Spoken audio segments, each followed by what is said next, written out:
Continuamos, me dijeron, ya me olvidé, así de rápido se me olvidan las cosas. ¿Cómo se llama la cantante? Carla Seche se llama. Carla Seche, con su canción en homenaje a Milagro Sala. Hija del Sol se llama. Hija del Sol. Fantástico. Seguiremos escuchándola porque Milagro Sala, como decíamos, y como se ha dicho más de una vez hoy, cumple 1000 días de presa política de este gobierno. Para terminar el viernes un poquito más relajadas, tampoco tanto, porque el clima en el país y en la provincia está bastante espeso con lo que tiene que ver con los derechos de las mujeres y de las disidencias sexuales. Viene bastante difícil. Pero vamos a hablar con alguien que está trabajando junto a su grupo para defender nuestros derechos.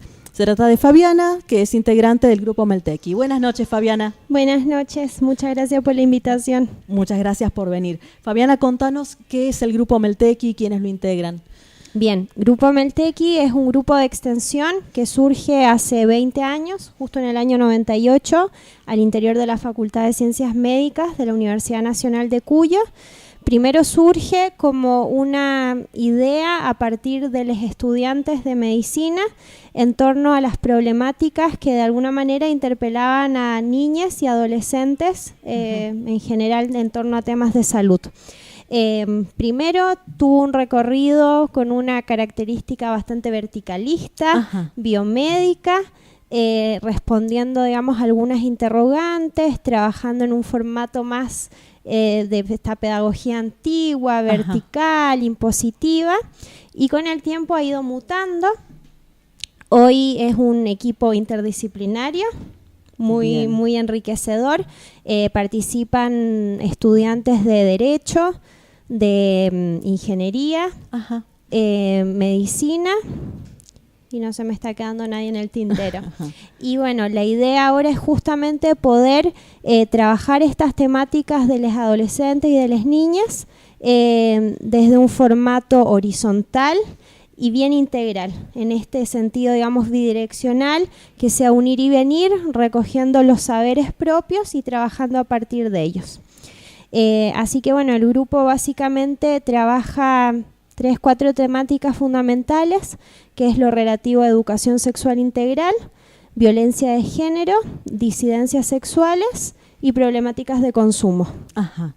Bien, mencionabas antes el enfoque biomédico. ¿Qué quiere decir esto? Bien, el enfoque biomédico es básicamente pararse desde la disciplina médica hegemónica a explicar, digamos, algunas situaciones con características como muy biológicas. Y nos hemos dado cuenta en el pase del tiempo que todo lo que es como relativo a la sexualidad tiene que verse desde múltiples aristas. No solo puede entenderse como algo biológico, sino que, somos personas inmersas en una cultura que nos atraviesa, por tanto la biología solo llega a ser una partecita de esto. Bien.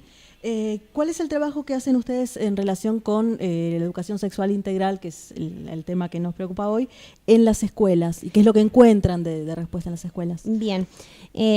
En las escuelas lo que se trabaja es, en formato talleres, distintas temáticas de la educación sexual integral. ¿Cómo trabajamos? Puede ser de esta manera. Las escuelas nos contactan o nosotros contactamos a la escuela y contamos un poco lo que hacemos.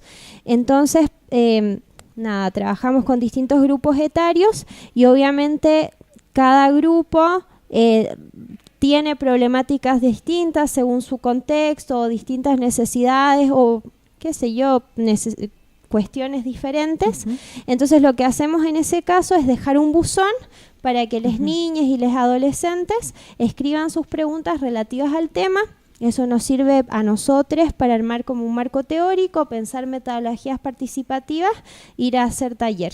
Y este taller es, como decía más temprano, en una perspectiva bien horizontal, bien participativa, siempre instando, digamos, a la reflexión, al pensamiento crítico. Y así, bueno, hemos trabajado distintos aspectos de la educación sexual integral. De repente va un poco más por el tema de género, identidad de género. Otras veces lo que más les interesa a las niñas es el tema de métodos anticonceptivos y de barrera, infecciones de transmisión sexual. Son muy variados los temas. Son cosas que manifiestan las niñas, no es que se les viene a imponer desde afuera el hablar, pensar de esto, como acusan las personas antiderechos que estamos metiendo contenidos fuera de lo que se necesita para esa edad. Claro, totalmente. Es más, bueno, la semana pasada en la Facultad de Educación de la Universidad Nacional de Cuyo se llevó a cabo el primer encuentro de educación sexual integral organizado por Suri Mumala. Y ahí justo estuvimos a cargo de un taller que era ESI y salud sexual, trabajando un poco sobre los lineamientos curriculares de la ESI, digamos, de la ley, en los distintos niveles, inicial, básico y secundario. Y básicamente es entender que los objetivos del programa de educación sexual integral van a responder a las características y necesidades de cada grupo etario y obviamente esto adecuando al contexto, pero para nada son como estos audios de 4 minutos que andan circulando por ahí que, por ejemplo, las niñas van a la escuela a aprender a masturbarse o a ver figuras y posiciones del Kama Sutra, no. Creemos que a través de la educación sexual integral, niñas y adolescentes se empoderan y obtienen también estos saberes que son esenciales para que puedan decidir libremente y también vivir una salud sexual integral plena y llena de bienestar. Genial. ¿Cómo se plantan frente a estas acciones que mencionábamos? Los audios que circulan, la campaña como con mis hijos no te metas, cómo se tratará de propiedades de padres y madres, y un discurso cada vez más agresivo que empezó diciendo no a la ideología de género y ya directamente atacan lo que tiene que ver con la niñez trans. Totalmente. Bueno, es un tema que nos genera mucho enojo. Así que nuestras reuniones son de plena catarsis justamente para sostener la lucha. Verdaderamente estamos en un plano actual, en nivel provincia-nación, muy complicado, porque básicamente está ocurriendo lo mismo que pasa con el aborto, que es tan criminalizado, lo mismo con la ESI, que a ver, es una ley que existe en el país hace 12 años. Así que lo que venimos haciendo es justamente fortalecer de qué se trata la ESI. Hace poquito lanzamos una campaña que se llama Defendamos a la Educación Sexual Integral con algunas consignas y hemos estado haciendo campañas fotográficas y bueno, apelando a talleres. A ver, no es como justo curioso que estemos con 2-3 talleres semanales. O sea, verdaderamente es una necesidad percibida por niñas y adolescentes. Es más, en una de las escuelas que hemos ido, que estuvimos trabajando de 1º a 5º, adolescentes empezaron a hacer sentadas exigiendo contenido de educación sexual integral. Porque en la actualidad, ¿qué pasa? Solo reciben 240 minutos de taller en la escuela. Y obviamente es una educación sexual integral entre comillas, heteronormada, pensando que solo existen mujeres blancas, hombres blancos, burgueses, heterosexuales, y nada, no sin visibilizar disidencias y otras prácticas, ¿sí? O sea, solamente lo que tiene que ver con penetración pene-vagina y las consecuencias de eso. Claro. Sean enfermedades o un embarazo. Claro, y nada más. Ahí el falocentrismo marcado de una manera. Y respecto un poco a esto de las campañas de grupos antiderechos, esto con mis hijos no te metas, es complicado porque también son muchas figuras de poder que están ahí, entonces obviamente se toman esta posición hegemónica para deslegitimar a la ESI y es algo muy, muy complicado. Por ejemplo, uno de nuestros docentes de la facultad está como impulsando algunos talleres justamente contra la teoría de género y nada, es una persona con mucho poder, pero para eso es justamente necesario seguir hablando de la ESI en los términos que es un derecho natural, garantizable y exigible para cada persona, y contar verdaderamente de qué trata la Ley de Educación Sexual Integral y no de estas sartadas de falacias y sandeces, ¿no? Ajá, porque además lo que estamos viendo es que las personas que se manifiestan son realmente muy pocas. Hoy lo que veíamos era una imagen de la movilización en Mendoza en este sentido, contra el derecho a la ESI.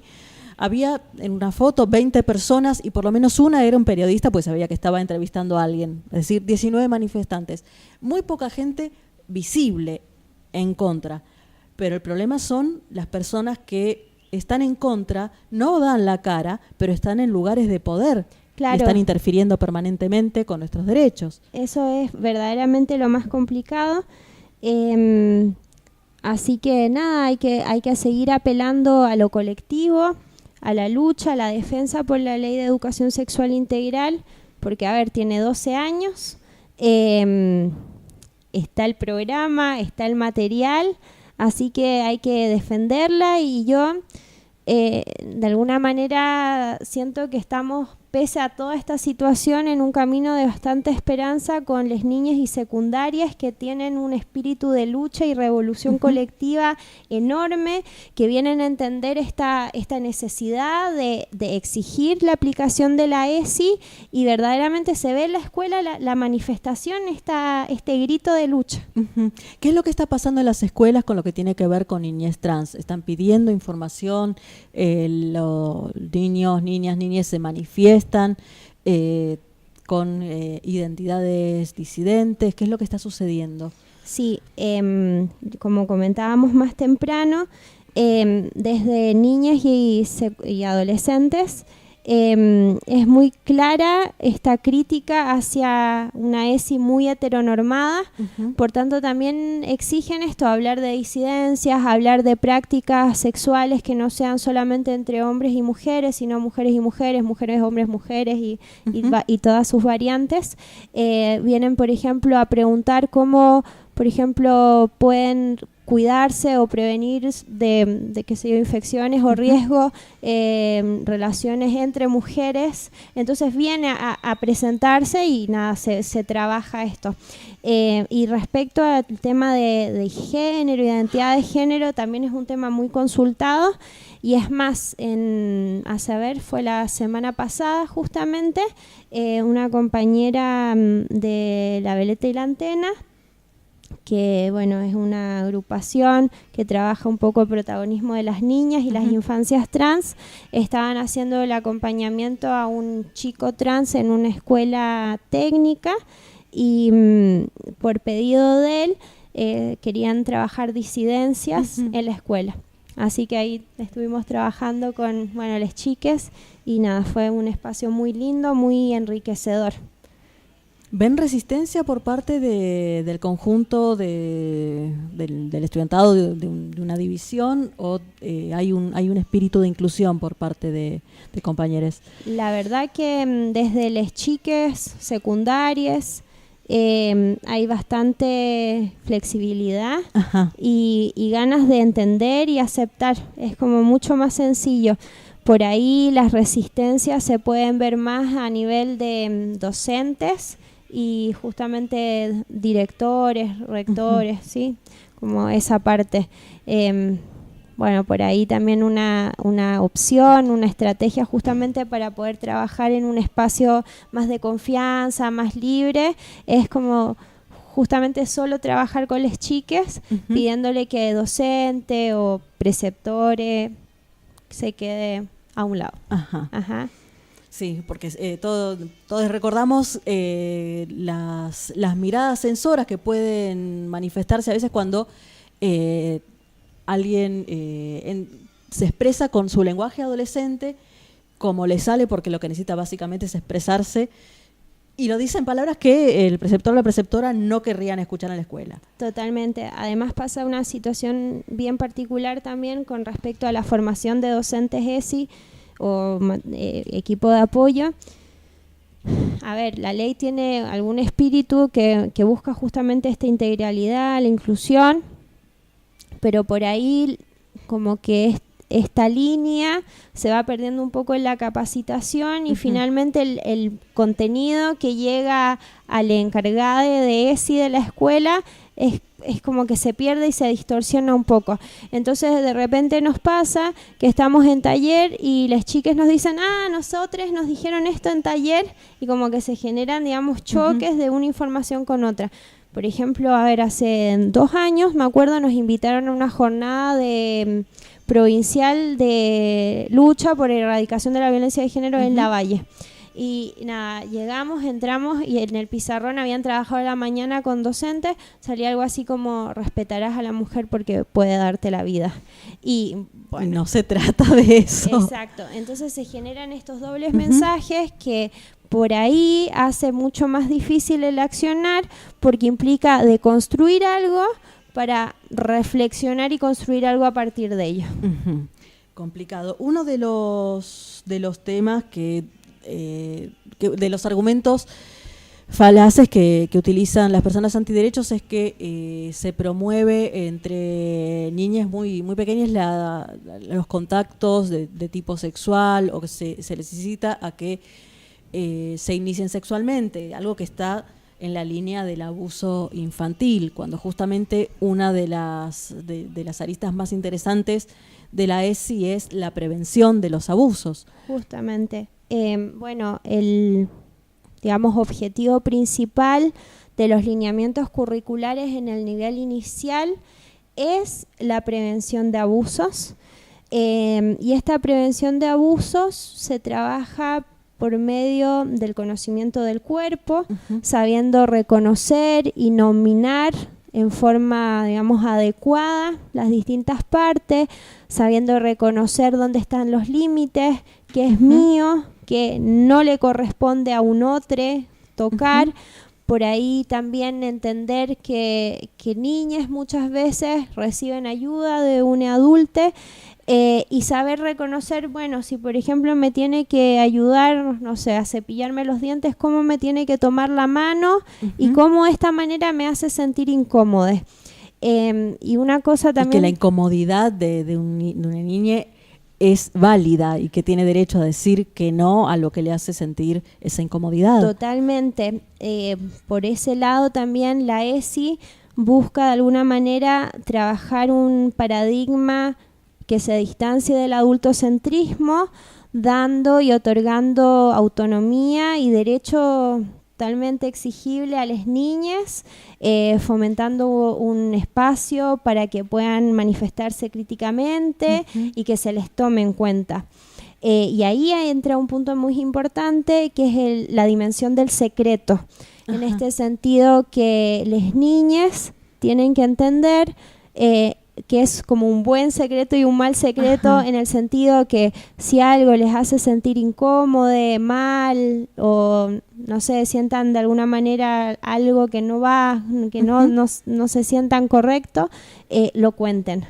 Porque esa es justamente la manera de ir visibilizando y luchando contra los abusadores. Bien, en esta línea algo que ha sucedido hace muy poquito es que se ha decidido que los casos de abuso sexual infantil pasen de ser de instancia privada a ser de instancia pública, es decir, cualquier persona que tenga conocimiento de alguno de ellos tiene que denunciarlo, y no importa si se trata de la madre, el padre, que lo quieran denunciar o no, de que la niña se manifieste o no, sino de que se sabe que ocurre y tiene que ser denunciado.